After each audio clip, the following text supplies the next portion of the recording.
Minabuti ko pong humarap sa inyo upang ipabatid kung gaano kaseryoso ang peligrong kakaharapin ng ating mga kababayan sa darating na mga araw at upang manawagan ng bayanihan at kooperasyon.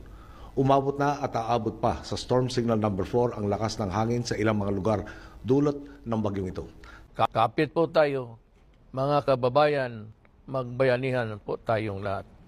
Alam mo, meron tayong mga assets na bago. The Coast Guard, may yung gamitin nila sa tubig as the weather is still whirling, umiikot pa yung hangin, hindi pa makatrabaho, hindi makalipad. But all of this, lahat, pati mga sundalo, nauna na po yan. People are not so hard to convince na mag-evacuate muna. So, basta't meron silang warning, gagawin naman ng mga local government executives.